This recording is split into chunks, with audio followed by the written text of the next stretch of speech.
ಇದು ಸಂಶೋಧನೆ ನಿಜ ಅಂತ ನಾವು ನಂಬ್ತಾ ಇದ್ದೀವಿ ಇವಾಗ. ಯಾಕಂದರೆ ನಾವು ಇದ್ರ ಹಾಲ್ನೆಲ್ಲ ತೊಗೊಂಡೋಗಿ ವಿಶ್ವವಿದ್ಯಾನಿಲಯದಲ್ಲೆಲ್ಲ ಪರೀಕ್ಷೆ ಮಾಡಿಸಿದ್ದೀವಿ. ಅದರ ಸರ್ಟಿಫಿಕೇಟ್ ಎಲ್ಲ ಕೊಟ್ಟಿದ್ದಾರೆ. ಇದರಲ್ಲಿ ಗಂಜಲದಲ್ಲಿ 2.2 ಮಿಲಿ ಅದೆಷ್ಟು ಬಂಗಾರ ಸಿಗುತ್ತೆ, ಮತ್ತು ಹಾಲಲ್ಲೂ ಬಂಗಾರ ಇದೆ ಅಂತ ಇದರಲ್ಲಿ ಪ್ರೂವ್ ಆಗಿದೆ. ನಾವು ಇದನ್ನು ಪರೀಕ್ಷೆನೂ ಮಾಡಿಸಿದ್ದೀವಿ ಆಲ್ರೆಡಿ. ಅದರಿಂದ ಅದು ಸರ್ಟಿಫಿಕೇಟ್ ಎಲ್ಲ ನಮ್ಮ ಹತ್ರನೇ ಇದೆ. ಆದ್ದರಿಂದ ಇದರಲ್ಲಿ ತುಂಬ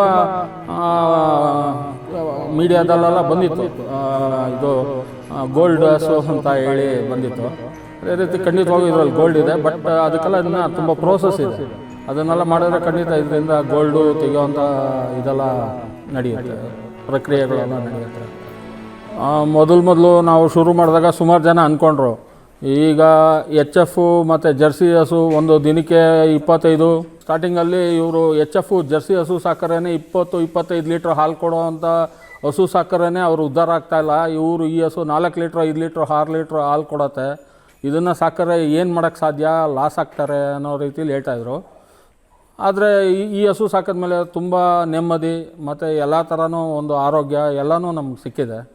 ಜೊತೆಗೆ ಆರ್ಥಿಕವಾಗೂ ಚೆನ್ನಾಗೇ ಇದ್ದೀವಿ. ಯಾಕಂದರೆ ಈ ಹಸು ಗಂಜಲದಲ್ಲಿ ಮತ್ತು ಹಾಲಲ್ಲಿ ಗೊಬ್ಬರದಲ್ಲಿ ಎಲ್ಲದರಲ್ಲೂ ಹಣ ಗಳಿಸ್ಬೋದು. ರೈತರಿಗೆ ಅದು ತುಂಬ ಲಾಭದಾಯಕವಾಗೂ ಇರುತ್ತೆ.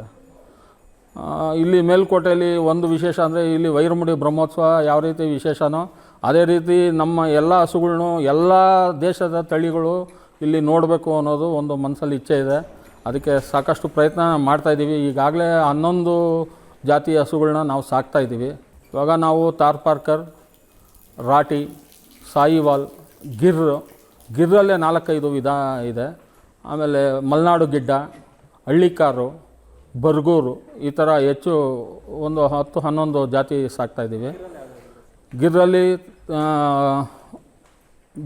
ಒಂದು ಲಿಲಿಡಿ ಅಂತ ಒಂದು ಜಾತಿ ಇದೆ, ಬಾದಾಮ್ ಲಿಲ್ಲಿ ಅಂತ ಒಂದಿದೆ, ಸ್ವರ್ಣ ಕಪಿಲ ಅಂತ ಒಂದಿದೆ, ಶ್ವೇತ ಕಪಿಲ ಅಂತ ಒಂದಿದೆ.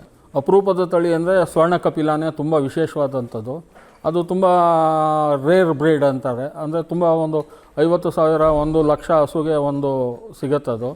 ಇವಾಗ ನಮ್ಮ ಭಾರತದಲ್ಲೇ ಅದು ತುಂಬ ಕಮ್ಮಿ ಸಂಖ್ಯೆಯಲ್ಲಿರೋವಂಥದ್ದು ಹಸು.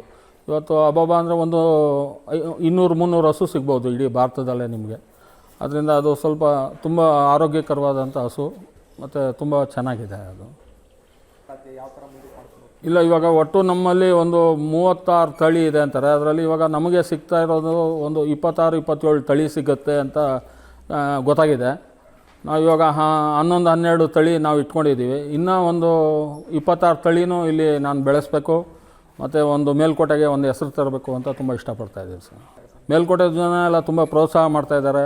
ಒಬ್ಬ ರೈತರು ಮಾಡೋಕ್ಕಾಗದೇ ಇರೋದು ನೀವು ಒಬ್ಬ ದೇವಸ್ಥಾನದಲ್ಲಿ ಅರ್ಚಕರಾಗಿದ್ದು ಇಲ್ಲ ಸ್ಥಾನಿಕರಾಗಿದ್ದು ನೀವು ಇದನ್ನೆಲ್ಲ ಸಾಧಿಸ್ತಾ ಇದ್ದೀರಾ ಅಂತ ತುಂಬ ಹೆಮ್ಮೆ ಪಡ್ತಾಯಿದ್ದಾರೆ.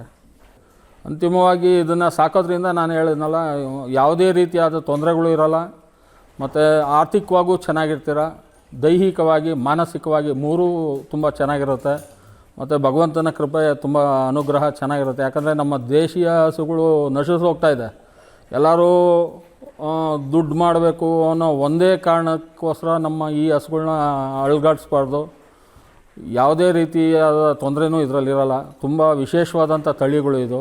ಮತ್ತು ಮುಂದಕ್ಕೆ ತುಂಬ ಅಭಿವೃದ್ಧಿಯಾಗಿದೆ ಮತ್ತು ತುಂಬ ಬೇಡಿಕೆನೂ ಇದೆ. ದಯವಿಟ್ಟು ಎಲ್ಲ ಜನನೂ ಇದನ್ನು, ನಮ್ಮ ರೈತ ಜನ ಎಲ್ಲ ಇದನ್ನು ಸಾಕರೆ ತುಂಬ ಎಲ್ಲರಿಗೂ ಅನುಕೂಲ ಆಗುತ್ತೆ. ಮುಖ್ಯವಾಗಿ ನಾನು ಪದೇ ಒತ್ತಿ ಹೇಳ್ತಾ ಇದ್ದೀನಿ, ಆರೋಗ್ಯವೇ ಭಾಗ್ಯ.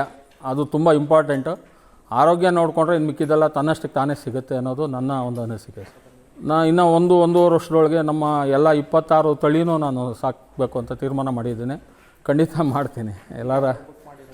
ಈಗ ನಾನು ಇದು ಪುಂಗನೂರು ಅಂತ ಒಂದು ತಳಿ ಇದೆ, ಅದು ತುಂಬ ನಷ್ಟ ಹೋಗ್ತಾ ಇದೆ. ಆಮೇಲೆ ಗಂಗಾತೀರಿ ಅಂತ ಒಂದು ಜಾತಿ ಇದೆ. ಆಮೇಲೆ ನಾಗೂರಿ ಅಂತಿದೆ, ದೇವಣಿ ಅಂತಿದೆ, ಡಾಂಗಿ ಅಂತಿದೆ. ಇದೊಂದು 7-8 ತಳಿ ಇವಾಗ ಸದ್ಯದಲ್ಲೇ ಇನ್ನೊಂದು 1-2 ತಿಂಗಳೊಳಗೆ ಬರ್ತಾಯಿದೆ. ಅದನ್ನು ತರಿಸ್ತಾ ಇದ್ದೀನಿ. ಹಾಲು ಇವಾಗ ಗಿರ್ ತಳಿಗಳಲ್ಲಿ ಸಿಗುತ್ತೆ ಅಂತ ವಿಶ್ವವಿದ್ಯಾನಿಲಯದಲ್ಲಿ ಅದ್ರ ಬಗ್ಗೆ ಎಲ್ಲ ತಿಳಿಸ್ಕೊಟ್ಟಿದ್ದಾರೆ. ನಾವು ಚೆಕ್ ಮಾಡಿಸಿದ್ದೀವಿ. ಇವಾಗ ನಮ್ಮ ಡೈರಿಯಿಂದನೂ ಸುಮಾರು ನನಗೆ ಗೊತ್ತಿರೋಂಗೆ ಕರ್ನಾಟಕದಲ್ಲಿ ಈಗಾಗಲೇ ಒಂದು 30-40 ಡೈರಿ ಫಾರ್ಮ್ ಮಾಡಿದ್ದಾರೆ. ಅವ್ರದ್ದೇನು ಅಂತ ನನಗೆ ಗೊತ್ತಿಲ್ಲ, ಬಟ್ ನಾವು ಅದನ್ನು ಚೆಕ್ ಮಾಡಿಸಿದ್ದೀವಿ.